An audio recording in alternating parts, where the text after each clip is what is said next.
ആളുകൾ റോഡിൽ കൂടെ പോകുമ്പോൾ മെഗാഫോൺ എടുത്തു വെച്ച് ചൂള പോലെ കത്തുന്ന ഒരു ദിവസം വരുന്നു എന്നൊക്കെയുള്ള വേദവചനങ്ങൾ ഞങ്ങൾ വിളിച്ചു പറയുന്ന സ്വഭാവം ഞങ്ങൾക്കും ഉണ്ടായിരുന്നു.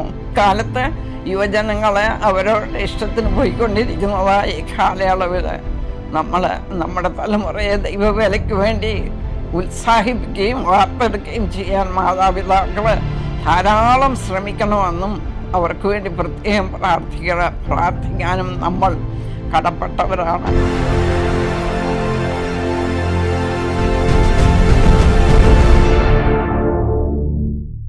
Praise Lord. ദൈവനാമം മഹത്വപ്പെടുമാറാകട്ടെ. എൻ്റെ പേര് ഗ്രേസ് സാമുവൽ. പക്ഷേ എല്ലാവരും എന്നെ വിളിക്കുന്നത് കുഞ്ഞുമോളെന്നാണ് വീട്ടിലറിയപ്പെടുന്നതും മറ്റുള്ളവർ അറിയപ്പെടുന്നതും. എൻ്റെ സ്വദേശം പത്തനംതിട്ട ജില്ലയിൽ ഇലന്തൂർ എന്ന് പറയുന്ന സ്ഥലത്താണ്. ഞാൻ ദൈവിക മാതാപിതാക്കളാൽ ജനിച്ച് വളർത്തപ്പെടുന്നതിനിടയായി. എൻ്റെ പിതാവ് ചർച്ചക്കോട്ടിലെ ഒരു പാസ്റ്ററായിരുന്നു. അദ്ദേഹം ഞാൻ ചെറുതായിരുന്ന കാലത്ത് പത്തനംതിട്ട ഡിസ്ട്രിക്റ്റിൻ്റെ പാസ്റ്ററും പിന്നെ വാരിയാപുരം സ്ഥലം സഭയുടെ ചുമതലയും എടുത്ത് പ്രവർത്തിച്ചുകൊണ്ടേയിരുന്നു. എൻ്റെ ഭവനത്തിൽ എനിക്ക് 3 മൂത്ത സഹോദരങ്ങളും ഒരു സഹോദരനുമാണ് ഉള്ളത്. എൻ്റെ മാതാപിതാക്കൾ ഞങ്ങളെ ചെറിയ പ്രായത്തിൽ ദൈവകൃപയിൽ വളർത്തിക്കൊണ്ടുവരുന്നതിന് ഇടയായിത്തീർന്നു. എൻ്റെ മാതാവ് ഞങ്ങളെ ധാരാളം ദൈവവചനങ്ങൾ ചെറിയ പ്രായത്തിൽ പഠിപ്പിക്കുന്നതിനിടയായിത്തീർന്നു.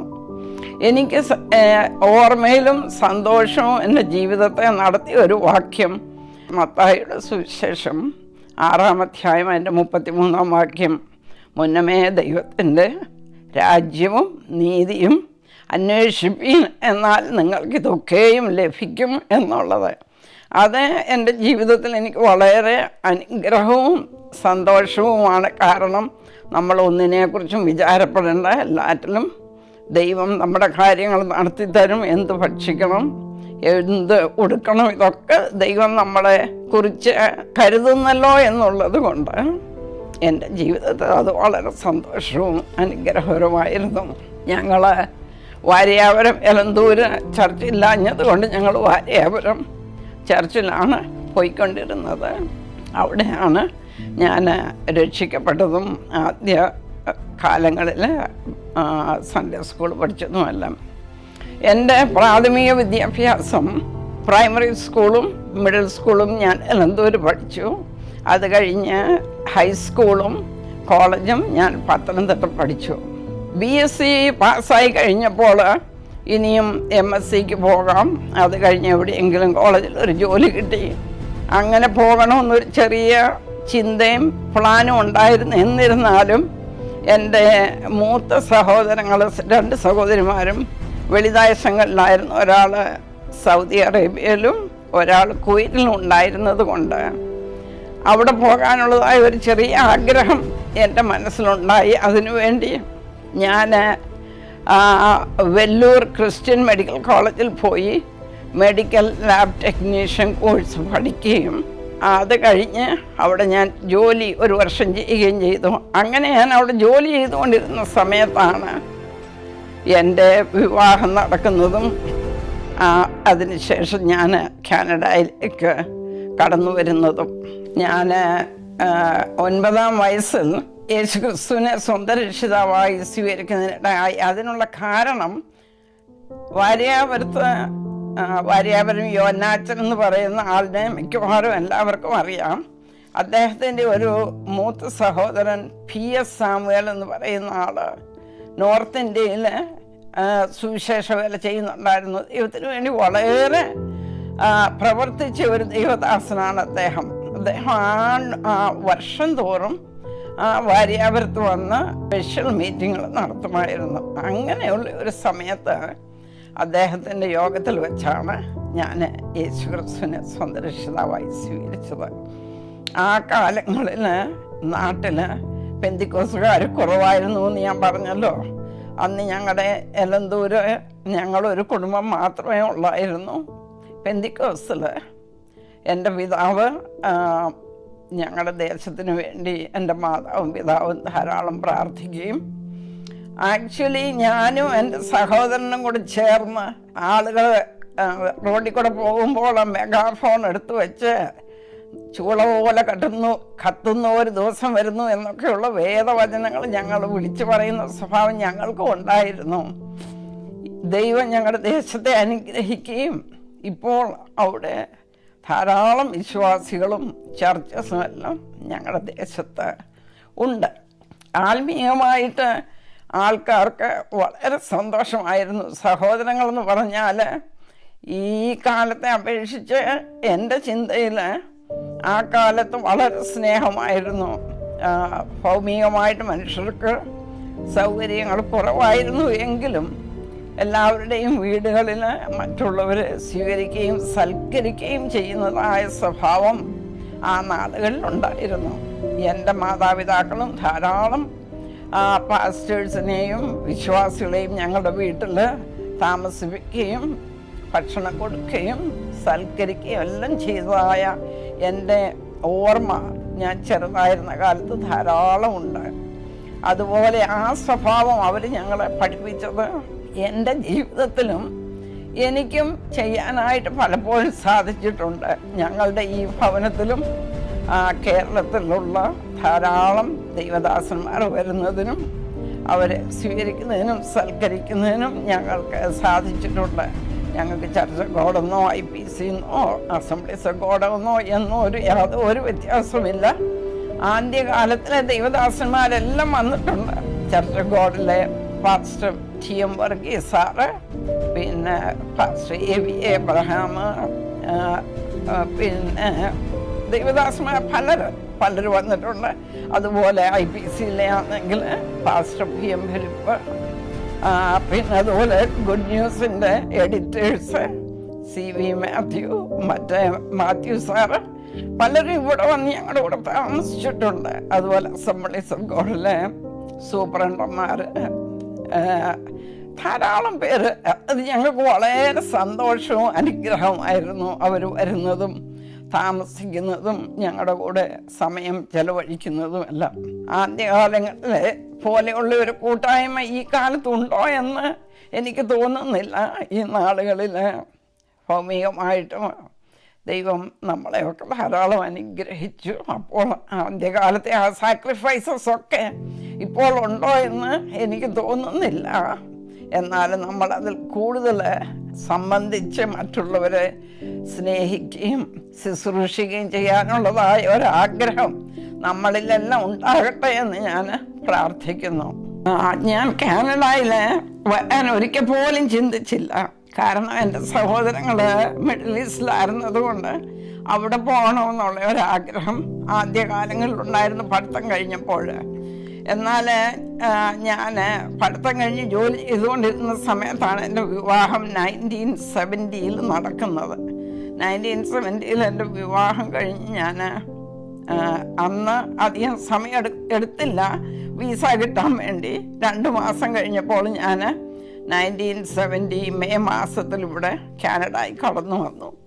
ഇവിടെ കടന്നു വന്നപ്പോൾ ഈ സ്ഥലം നമ്മുടെ കേരളത്തിൽ നിന്ന് വളരെ വളരെ വളരെ ദൂരെയായിരുന്നു. നമുക്ക് ലോകത്തിൻ്റെ വേറെ ഏതോ അറ്റത്ത് പോയ ഒരു പ്രതീതി.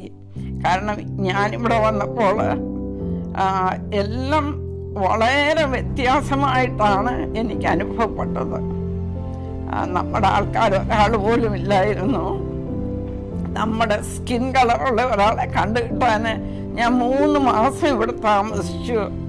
യാത്ര ചെയ്തിട്ട് ഒറ്റ മനുഷ്യരെ പോലും എനിക്ക് കാണാൻ സാധിച്ചിട്ടില്ല. എല്ലാം ആ നാളുകളിൽ ഇവിടെ ഉണ്ടായിരുന്നത് ഇംഗ്ലീഷുകാരോ അല്ലോ യൂറോപ്യൻസോ ആയിരുന്നു. നമ്മുടെ ആൾക്കാരോ വേറെ രാജ്യക്കാരോ ഒന്നും ഇവിടെ ഇല്ലായിരുന്നു. ഞാൻ ഇന്ത്യയിൽ നിന്ന് വന്നപ്പോൾ ടൊറൻറ്റോയിലാണ് ആദ്യം ലാൻഡ് ചെയ്തത്. ടൊറൻറ്റോയിൽ എൻ്റെ ഭർത്താവിൻ്റെ സഹോദരനുള്ളത് കൊണ്ട് അവരുടെ കൂടെ താമസിച്ചതിന് ശേഷം ഞങ്ങളിവിടെ വിൻസർ എന്ന് പറയുന്ന സ്ഥലത്ത് വന്നു. വിൻസർ ഏകദേശം ടൊറൻറ്റോയിൽ നിന്ന് 3.5 മണിക്കൂർ യാത്ര ചെയ്യണം. 3.5 മണിക്കൂർ കഴിഞ്ഞാൽ നമ്മൾ വെസ്റ്റിലോട്ടാണ്, ടൊറൻറ്റോയുടെ വെസ്റ്റിലോട്ടാണ് വരുന്നത്. ഞാനിവിടെ വിൻസറിൽ വന്നപ്പോൾ വിൻസർ അത്ര വലിയ പട്ടണമല്ല ടൊറൻറ്റോയിലെ പോലെ. എന്നാലും കാനഡയിലെ ഒരു നല്ല പട്ടണമാണ് വിൻസർ.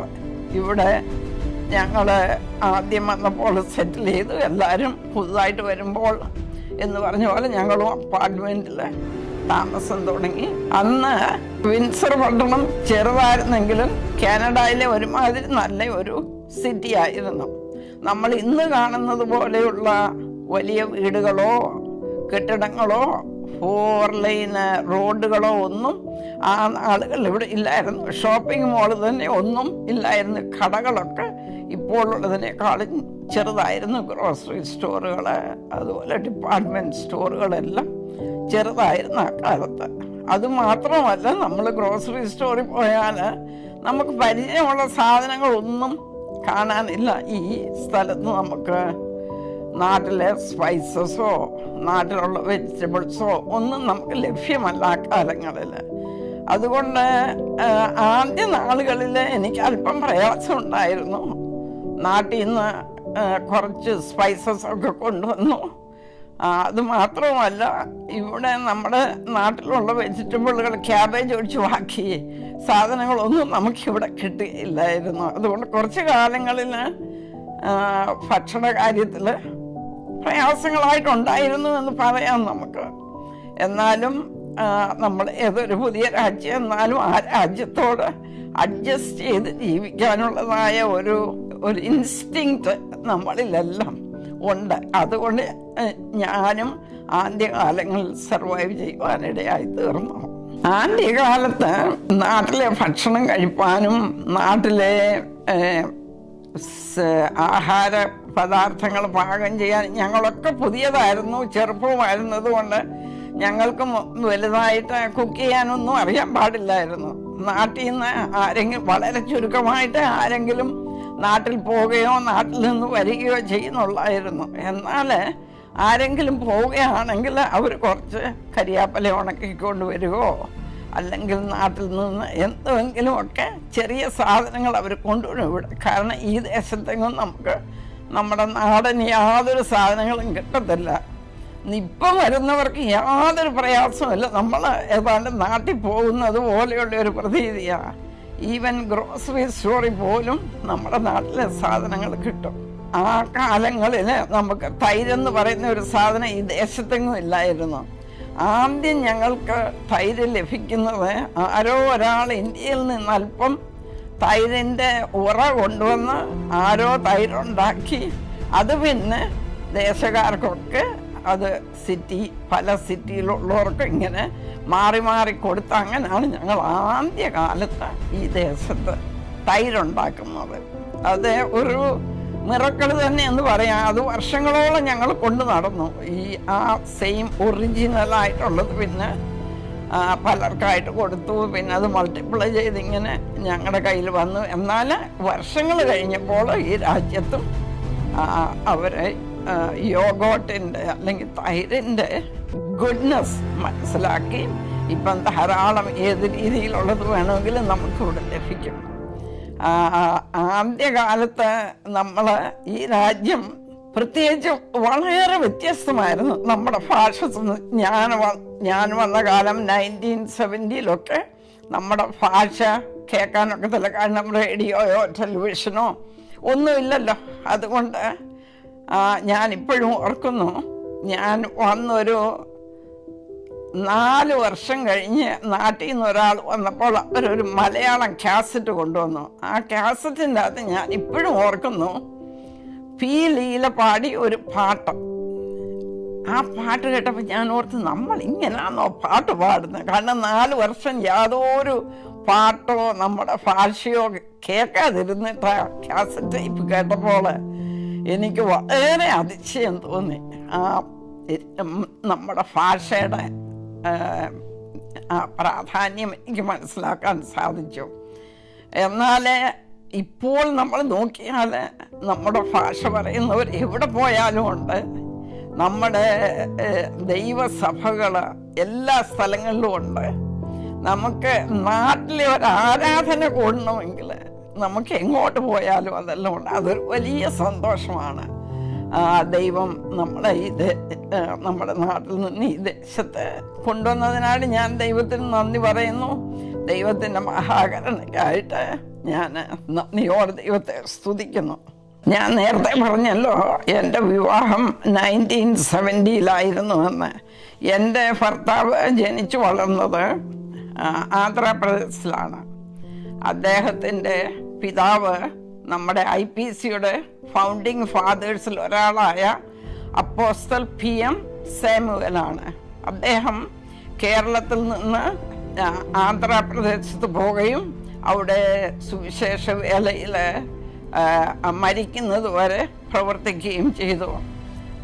അദ്ദേഹം ആന്ധ്രയിൽ പോയ സമയത്ത് അവിടെ വിശ്വാസികളോ പെന്തിക്കോസുകാരോ ആരുമില്ലായിരുന്നു. എന്നാൽ അദ്ദേഹത്തിൻ്റെ പ്രവർത്തന ഫലമായിട്ട് അവിടെ ധാരാളം ചർച്ചുകൾ എസ്റ്റാബ്ലിഷ് ചെയ്യുന്നതിനിടയായി. അദ്ദേഹം ആന്ധ്രാപ്രദേശ് മാത്രമല്ല, ഇന്ത്യയുടെ വിവിധ ഭാഗങ്ങളിൽ പിന്നെ ലോകത്തിൻ്റെ വിവിധ ഭാഗങ്ങളിൽ പല പ്രാവശ്യം പോയി സുവിശേഷം അറിയിക്കുന്നതിനിടയായി തീർന്നു. അദ്ദേഹത്തിൻ്റെ ഇളയ മകൻ ജോൺ സാമുവലാണ് എൻ്റെ ഭർത്താവ്. അപ്പം ഞാൻ വിവാഹം കഴിക്കുന്ന സമയത്ത് അദ്ദേഹം ഇവിടെ കാനഡയിലായിരുന്നു. അതുകൊണ്ടാണ് ഞാനും കാനഡയ്ക്ക് വന്നത്. ഞങ്ങളിവിടെ വന്നതിന് ശേഷം വിൻസറിൽ സെറ്റിൽ ഡൗൺ ചെയ്യുകയും ഇവിടെ അദ്ദേഹം ജോലി ചെയ്യുകയും ചെയ്തു. ഞാൻ വന്നപ്പോൾ എനിക്കിവിടെ ജോലി ലഭിക്കുന്നതിനിടയായില്ല. അതുകൊണ്ട് ഞാൻ ഇവിടെയുള്ള കോളേജിൽ പോയി 3 വർഷം പഠിച്ചു. അത് കഴിഞ്ഞ് എനിക്ക് ജോലി ലഭിക്കുന്നതിനിടയായി തീർന്നു. ദൈവം ഞങ്ങൾക്ക് 3 കുഞ്ഞുങ്ങളെ തന്നു. മൂത്ത മകനും പിന്നെ ഒരു മകളും പിന്നെ ഒരു മകനും, അങ്ങനെ 2 ആണും 1 പെണ്ണും. അവരെ 3 പേരെയും ദൈവഭയത്തിൽ വളർത്തിക്കൊണ്ട് വരുന്നതിന് ദൈവം ഞങ്ങൾക്ക് ഇടയാക്കി തീർന്നു. എൻ്റെ ഒരു വലിയ ആഗ്രഹം കുഞ്ഞുങ്ങൾ ദൈവവചനം പഠിക്കണം. കാരണം എൻ്റെ മാതാപിതാക്കൾ, പ്രത്യേകിച്ച് എൻ്റെ മാതാവ് എന്നെ ധാരാളം ദൈവവചനം ചെറിയ പ്രായത്തിൽ പഠിപ്പിച്ചു. അതെനിക്കിപ്പോഴും ഓർമ്മയുണ്ട്. പ്രായമായാൽ വാക്യങ്ങൾ പഠിച്ചാൽ അത് ഓർമ്മയിൽ നിൽക്കത്തില്ലെന്ന് എനിക്കറിയാം. അതുകൊണ്ട് ചെറുപ്പത്തിൽ തന്നെ കുഞ്ഞുങ്ങളെ ദൈവവചനം പഠിപ്പിക്കണമെന്ന് എനിക്ക് വലിയ ആഗ്രഹമായിരുന്നു. അതുകൊണ്ട് ഞാൻ ഞങ്ങളുടെ മൂത്ത മകനെയൊക്കെ ആദ്യം 34 സങ്കീർത്തനവും 104 സങ്കീർത്തനവും ഒക്കെ പഠിപ്പിക്കുമ്പോൾ ഞാൻ പറയും, നീ അത് പഠിക്കുകയാണെങ്കിൽ ഞാൻ നിനക്ക് $1 തരാം, പഠിച്ച് എന്നോട് പറയുകയാണെങ്കിൽ. അങ്ങനെ ധാരാളം വാക്യങ്ങളും ചാപ്റ്റേഴ്സും അവരുടെ ചെറിയ പ്രായത്തിൽ കാണാൻ പഠിക്കുന്നതിനിടയായി തീർന്നു. അവരെല്ലാവരും 3 പേരും ചെറുപ്പത്തിൽ തന്നെ യേശുക്രിസ്തുവിനെ രക്ഷിതാവായി സ്വീകരിക്കുകയും യേശുവിനെ ജലത്തിൽ സാക്ഷിക്കുന്നതിനും അവർക്ക് 3 പേർക്കും ഇടയായി തീർന്നു. അവരുടെ വിദ്യാഭ്യാസമെല്ലാം ഇവിടെ നടന്നു. കൊച്ചുമോൻ അമേരിക്കയിൽ പോയി പഠിച്ചു. അവരുടെ പഠനത്തിന് ശേഷം അവർക്ക് ജോലി ലഭിച്ചതിന് ശേഷം അവർ 3 പേരും വിവാഹിതരായി തീർന്നു. അപ്പോൾ ഇപ്പം ഞങ്ങൾക്ക് 6 മക്കളും 7 കൊച്ചുമക്കളും ഉണ്ട്. അവർ ദൈവത്തിൻ്റെ കരുണയാൽ ഇപ്പോഴും ദൈവത്തെ സേവിച്ച് മുന്നേറുന്നു. ഞങ്ങളുടെ കൊച്ചുമകനും ഇളയ മകനും കുടുംബവുമായിട്ട് ഇപ്പം USA താമസിക്കുന്നു. എന്നാൽ ഞങ്ങൾക്ക് വളരെ സന്തോഷമുള്ള ഒന്ന്, ഞങ്ങളുടെ മൂത്ത മകന് കഴിഞ്ഞ 6 വർഷമായിട്ട് ഞങ്ങൾ അറ്റൻഡ് ചെയ്തുകൊണ്ടിരിക്കുന്നതായ ഇംഗ്ലീഷ് ചർച്ചിൻ്റെ പാസ്റ്ററാണ്. അവൻ അവിടാണ് വളർന്നത്. അവൻ 6 മാസമുള്ളപ്പോൾ ഞങ്ങൾ അവനെ ആ ചർച്ചിൽ കൊണ്ടുപോയതാണ്.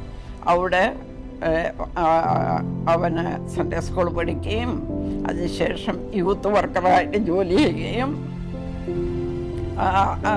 ഒക്കെ ചെയ്തു. അതിനുശേഷം സെക്യുലർ ജോബ് ചെയ്തു. എങ്കിലും ദൈവത്തിൻ്റെ വിളി ഉണ്ടായി. 6 വർഷത്തിന് മുമ്പ് അവന് കുടുംബമായിട്ട് അവനും ഭാര്യയും 3 കുഞ്ഞുങ്ങളും കൂടെ സഭയുടെ ചുമതലയേറ്റ് ഇപ്പോൾ സുവിശേഷ വേലയിലായിരിക്കുന്നു. ദൈവത്തിൻ്റെ മഹാകരുണ എന്ന് പറഞ്ഞാൽ മാത്രം മതി. ഈ കാലത്ത് യുവജനങ്ങളെ അവരവരുടെ ഇഷ്ടത്തിന് പോയിക്കൊണ്ടിരിക്കുന്നതായ ഈ കാലയളവിൽ നമ്മുടെ തലമുറയെ ദൈവവേലയ്ക്ക് വേണ്ടി ഉത്സാഹിപ്പിക്കുകയും വാർത്തെടുക്കുകയും ചെയ്യാൻ മാതാപിതാക്കൾ ധാരാളം ശ്രമിക്കണമെന്നും അവർക്ക് വേണ്ടി പ്രത്യേകം പ്രാർത്ഥിക്കാനും നമ്മൾ കടപ്പെട്ടവരാണ്. നമ്മൾ പണം മാത്രമല്ല, കുഞ്ഞുങ്ങളെ പഠിക്കണം, അവരെ ഹയർ എഡ്യൂക്കേഷൻ ചെയ്യണമെന്ന് നമുക്ക് ആഗ്രഹമുള്ളതുപോലെ തന്നെ അവരും സുവിശേഷ വേലയിൽ മുന്നേറണമെന്നുള്ളത് നമ്മുടെ ഒരു ഗോളായിട്ടും നമ്മുടെ ഒരു മിഷനായിട്ടും എടുത്ത് നമ്മൾ പ്രാർത്ഥിക്കേണ്ടതായ ആവശ്യം ഉണ്ട്. എൻ്റെ പിതാവിൻ്റെ ശബ്ദം ഫോണിൽ കൂടെ ഒന്ന് കേട്ടപ്പോൾ എനിക്ക് വളരെ വളരെ വളരെ സന്തോഷം തോന്നി. ഇന്നെന്ന പോലെ ഞാനത് ഓർക്കുന്നു. അന്ന് ഒരു മിനിറ്റിന് $4 അന്നത്തെ ചിലവ് ഫോൺ വിളിക്കാനായിട്ട്. നമുക്ക് ചിന്തിച്ച് നോക്കാൻ പോലും നോക്കത്തില്ല. ഇത്രയും മെറ്റീരിയലിസ്റ്റിക് അല്ലായിരുന്നു അന്ന്. മനുഷ്യർ ജോലിക്ക് പോവുക, വരിക, അവർക്കുള്ളത് കൊണ്ട് ജീവിക്കുക എന്നുള്ളത്. വലിയ വീടുകൾ, വലിയ കാറുകൾ, അങ്ങനത്തെ ഉള്ള ചിന്തകൾ അന്ന് ഇത്രയും ഉണ്ടായിരുന്നോ എന്ന് എനിക്ക് തോന്നുന്നില്ല. കാരണം ആ കാലത്ത് മനുഷ്യർക്ക് പണവും കുറവായിരുന്നു. ഇപ്പോഴത്തേതനുസരിച്ച് ജോലി കുറവായിരുന്നു. ആ 3 വാക്കുകളുണ്ടെങ്കിൽ ഈ രാജ്യത്ത് ഏത് കാര്യവും നമുക്ക് സാധിക്കാമെന്ന് അദ്ദേഹം എന്നോട് ആദ്യമേ പറഞ്ഞായിരുന്നു. ഇവിടെയുള്ള മനുഷ്യരെ ആ നാളുകളിൽ വളരെ മോറൽ ഉള്ള മനുഷ്യരായിരുന്നു. നമ്മളൊരു സാധനം ഒരു സ്ഥലത്ത് വെച്ചേച്ച് പോയാൽ നമ്മൾ തിരിച്ചു വരുന്നത് വരെ അവിടെ ഇരുന്നോളൂ. അഥവാ ഏതെങ്കിലും നമുക്ക് നഷ്ടപ്പെടുകയോ എന്തെങ്കിലും ചെയ്താൽ അവർ നമുക്കത് കൊണ്ടുവന്ന് ഇവൻ തിരിച്ചു തരുമായിരുന്നു. ഞാൻ പരിശുദ്ധാത്മാഭിഷേകം പ്രാപിക്കുന്നതും ഇവിടെയുള്ള ഇംഗ്ലീഷ് ചർച്ചിൽ പോയതിന് ശേഷമാണ്.